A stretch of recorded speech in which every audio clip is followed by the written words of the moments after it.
Solution King, aka your real estate solution king, bringing you a solution to your real estate challenges or problems, whether you're buying, selling, or investing in real estate. Today, I have a special guest, one of my colleagues, Jason Campbell. Jason, how you doing today? Good. How are Good. you, Rodney? Thanks for having me. Hey, man, welcome to the channel. And just like I told y'all before, we bring in people, experts in the industry, and Jason is going through some training right now, certification on new home purchases. So this is for all you people out there that are looking to buy a home and build new construction through a builder. But Jason, why do you have a passion about new construction? New construction, a lot of home buyers don't realize that the site agent, when you go to that model home, actually works for the construction company. So their fiduciary relationship is with the construction company, like Lennar.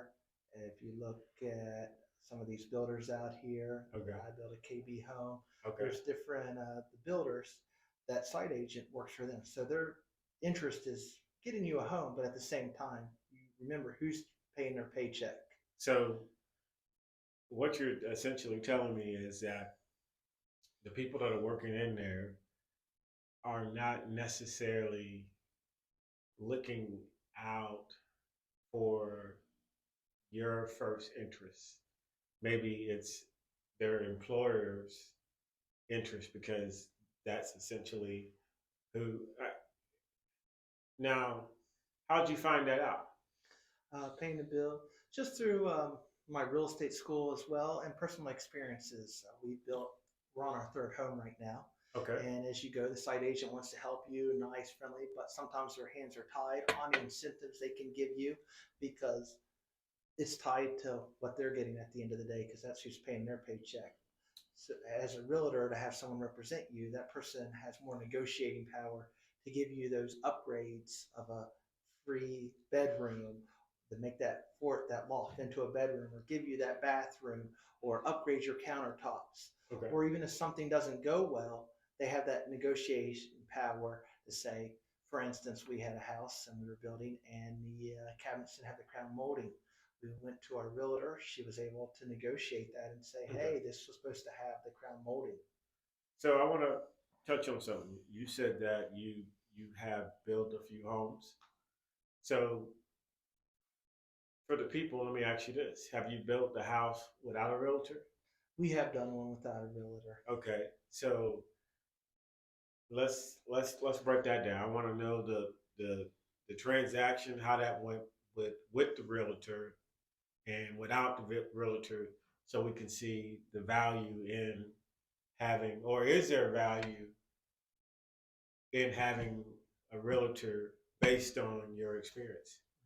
So we built a home in New Jersey, and what we did Okay. was we were looking to upgrade because as New Jersey the property taxes are high. We were in one town paying 8,000, so we moved a little south to get a single family home for 8,000. But once the house was built, our taxes increased, Okay. got reassessed.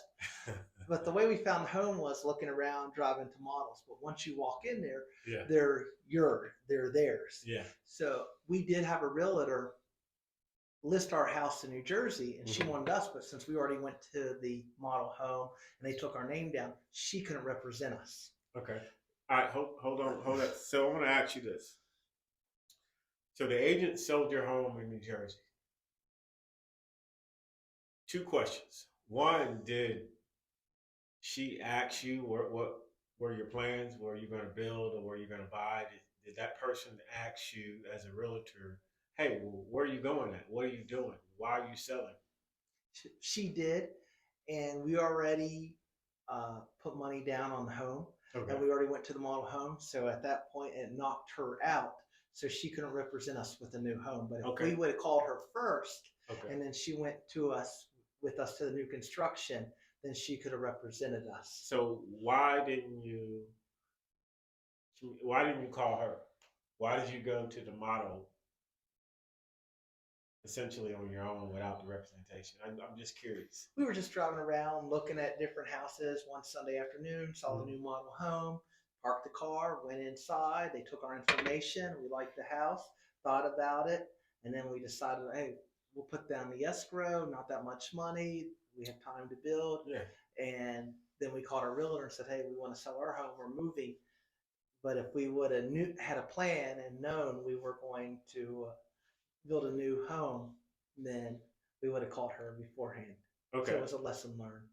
So, what were some of those challenges that you face not having that representation? Just some of the upgrades, talking to neighbors, they got their realtor was able to negotiate them better upgrades, free different things in the house that we didn't know, like a screen door. We got a screen door, they didn't get a screen door, but we actually negotiated that.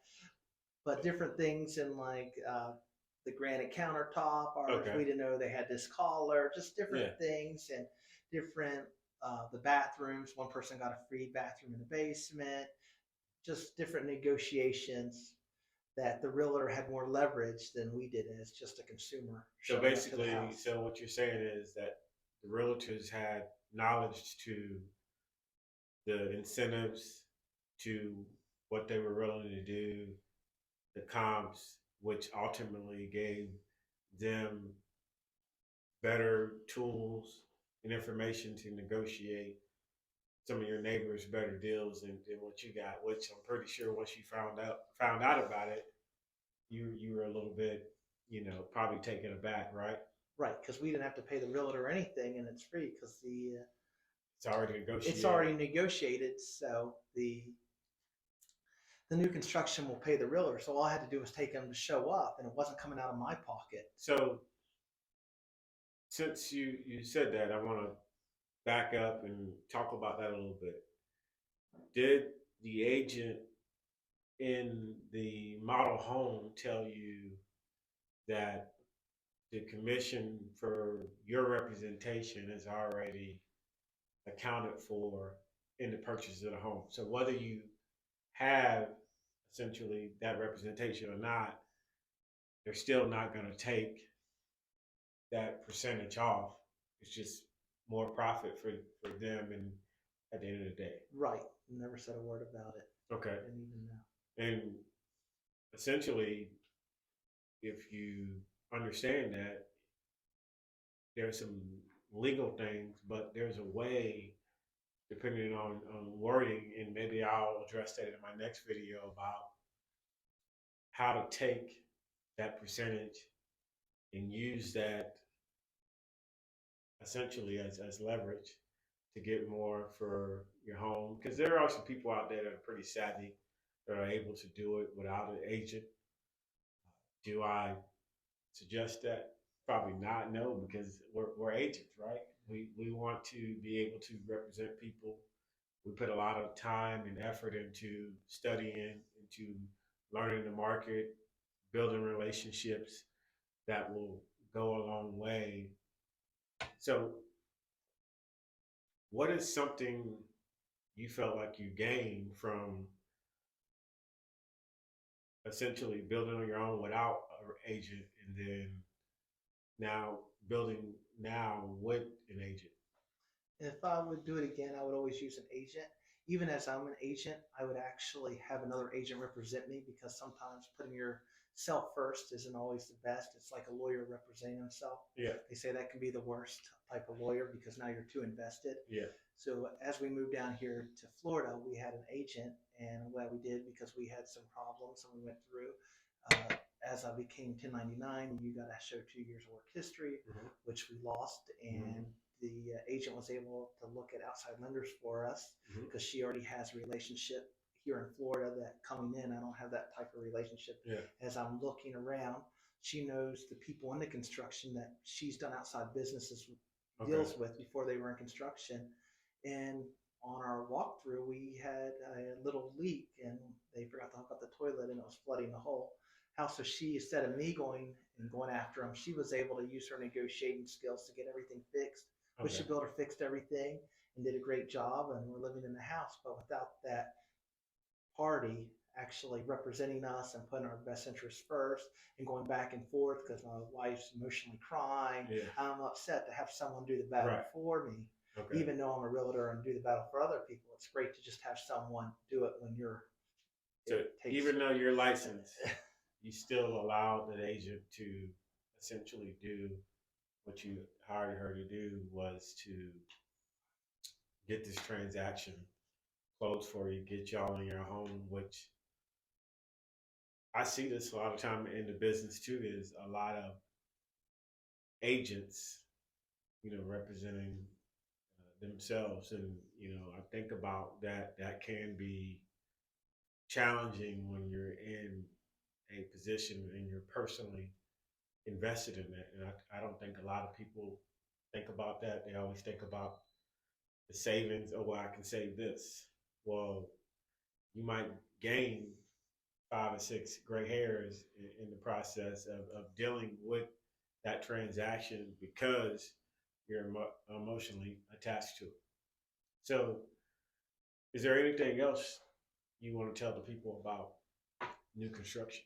New construction. I've heard horror stories. I have a friend in Jersey. He owns a Serpro, and he was telling me sometimes on the final walkthrough, the wiring's not right, and they'll hit the switch and spark a fire in the drywall, and the house will burn down, or flooding, something's not hooked up right, like what we experienced, or just crooked windows. But having that representation to go and fight for you, where you're not fighting, and they have attorneys they know, they have different people they can reach out to instead of you just feeling like you're on your own and just showing up at the model home. Thank God everything's always gone right.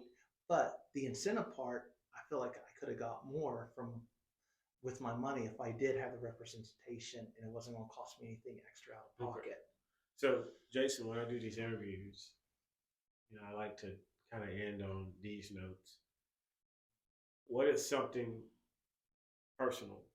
What is something you like to do that people don't necessarily know you like to do? What's your favorite movie, or what's your favorite hobby? What do you enjoy doing outside of real estate? I like enjoying spend time with the family, going to events. Okay. To a biking event this Saturday at Okay. Riverside, learning different areas. So you're a biker. It's a biking event where they dress up, but I'm more of a runner. Okay. So I might actually run at the biking event and push the kids. I'm in a couple running clubs and Okay. like to get out. And So what's the most amount of miles you ran at one time? Just a marathon. Okay. The Philadelphia Marathon. So here it is, people. Jason Campbell, my coworker, great real estate agent, avid runner, and he'll run to the closing for you. But please hit like or subscribe to the channel. The Real Estate King, aka the Resolution King, continue to bring you dimes and nuggets of information about the real estate industry. So, like or subscribe, and have a good day.